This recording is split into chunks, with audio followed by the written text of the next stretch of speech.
你見到光明星星，請你想起我。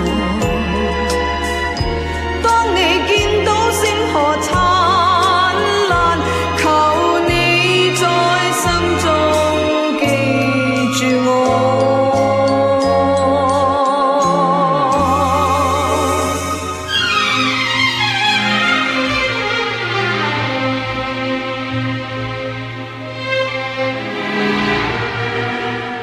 為你鍾情，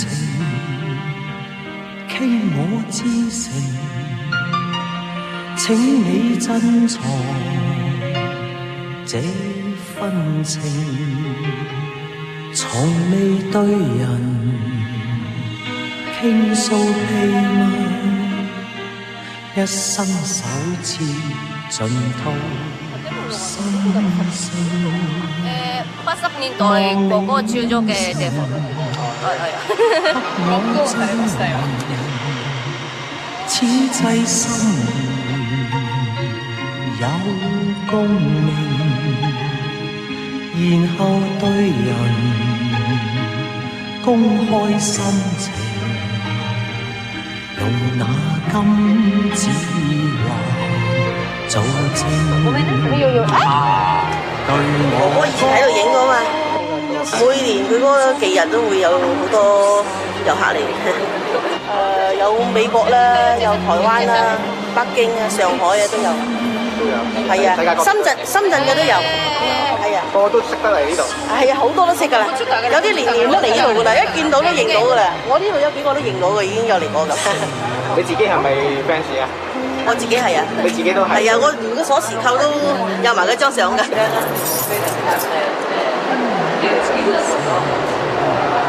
邊你啊？佢點講咧？唔識點形容佢，好 nice 嘅人，好嘅真係，又唔會擺咩架子咧。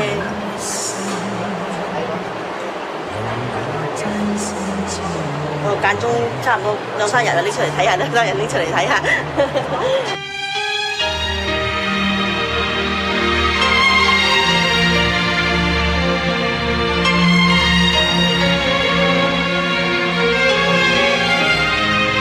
我一定自稱我一定係哥哥第一個 fans。我見到佢嘅嗰一剎那咧，就係佢參加當其時麗的電視嘅歌唱比賽。對我講一聲，因為我媽咪嗰陣時係喺個電視台做高層啦，咁所以就有陣時有啲咩大型節目啊，咁可能會揾啲細路仔要去做下花女啊、花仔啊，咁我會有份嘅。當哥哥出場唱歌嘅時候咧，佢嗰套白色嘅衫褲啦，好靚仔啦，咁同佢唱 American Pie 咁又哇英文歌啊，咁又哇跳紮咁，係好有型、好正、好睇啊！第7位出場嘅係香港嘅張國榮先生，佢今年20歲，係一位學生。A long, long time ago, I can still remember how that music used to make me smile. And I knew if I had my chance that I could make those people dance, and maybe they'll be happy for a while. 佢唱 American Pie 嗰隻歌係7分鐘，我話大哥啊，你參加歌唱比賽啫嘛，我哋最多俾3分鐘定4分鐘，cut 我啲歌咁啲有 mood 啊？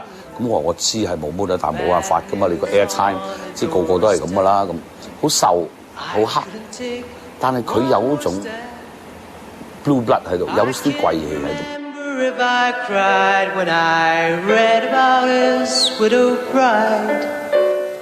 Something touched me deep inside。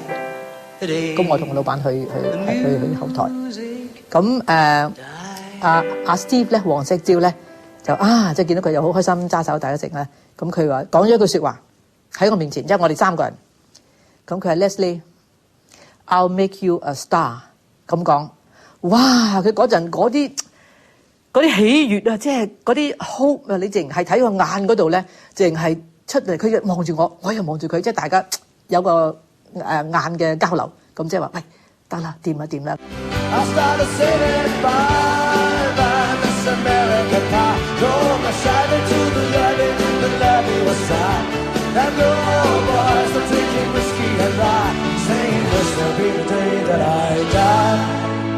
And this will be the day that I die.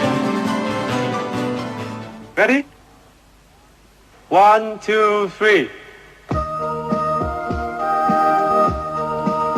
願我會揸火箭帶你到天空去，在太空兩人住。亞洲歌唱比賽亞軍呢個銜頭，並冇令到哥哥剛剛起步嘅演藝事業一帆風順。佢加入咗當年嘅麗的電視，經歷過一段未必係鹹魚白菜，但係絕對係講出嚟都有血有淚嘅艱難時期。鹹魚白菜也好好味。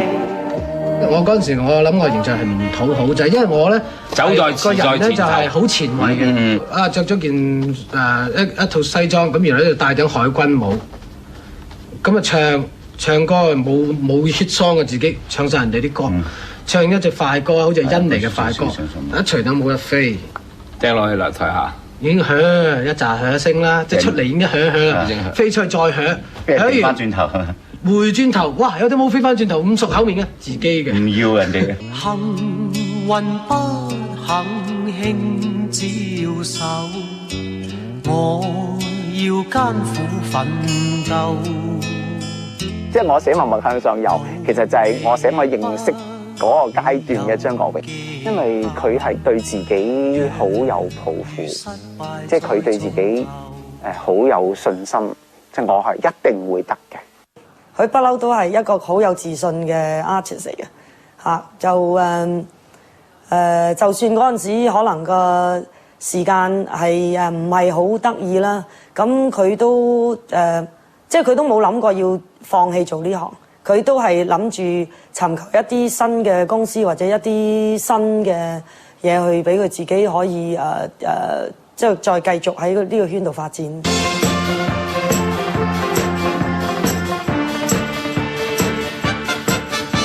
係一見你就充滿樂趣，歡笑共對，好似進入新領域裏，將最味追。1982年，哥哥加入華星唱片公司，蓄勢待發，準備迎接80年代香港流行樂壇嘅黃金時代。最初佢有時學下佢，有時學下嗰個，有時學下嗰個。後尾我就覺得佢要一定有啲獨特啲嘅嘢，咁我就將一隻 Elvis Presley 嘅歌貓王叫 Are You Lonesome Tonight。Are you lonesome tonight？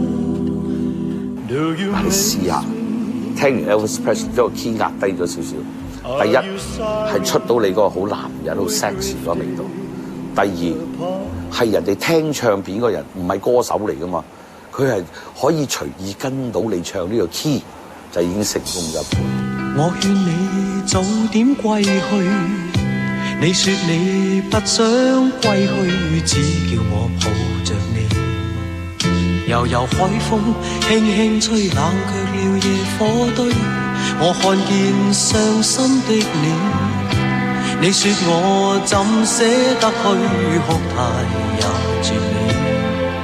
如何止哭，只得輕吻你髮邊，讓風繼續吹。風繼續吹。咁就係我第一張嘅華星嘅唱片。一出版嘅時候咧，就反應唔係好喎，可以講係比我哋想象中差。咁但係咧，可能係因為我夠運啦，啲人就覺得越聽就越好聽，咁寫信嚟點唱嘅朋友咧，亦都越嚟越多。咁所以咧，就開始咗我呢個新嘅一個階段。隨即即係簽咗俾呢個無線電視咧，就做咗一個合約嘅歌星。